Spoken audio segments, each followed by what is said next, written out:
Hello guys, আসসালামু আলাইকুম। কেমন আছেন সবাই? আশা করি ভালো আছেন।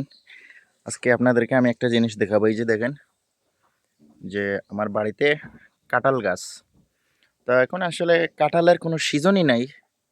তো আপনারা বলবেন এখন যে কাঁঠাল ধরতেছে এটা কোন সিজন? এটা হচ্ছে যে ১২ মাস ১২ মাস কাঁঠাল ধরে ১২ মাসই কাঁঠাল গাছ হয়ে গেছে এটা।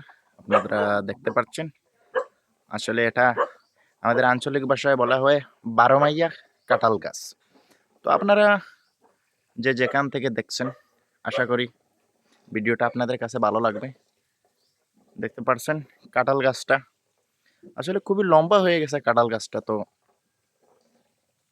১২ মাস এই কাঁঠাল গাছে কাঁঠাল ধরে, সিজনেও ধরে, আনসিজনেও ধরে। আনসিজনে যে কাঁঠালগুলো ধরে এগুলো হচ্ছে ১২ মাসই কাঁঠাল। এই যে দেখতে পাচ্ছেন কাঁঠাল এখনো পরিপূর্ণভাবে পোক্ত হয় নাই।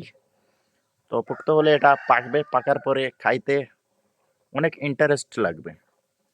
তো ভিডিওটা দেখে আপনাদের কাছে কেমন লাগলো আপনারা জানাবেন। আর সবাই ভালো থাকেন। আসসালামু আলাইকুম।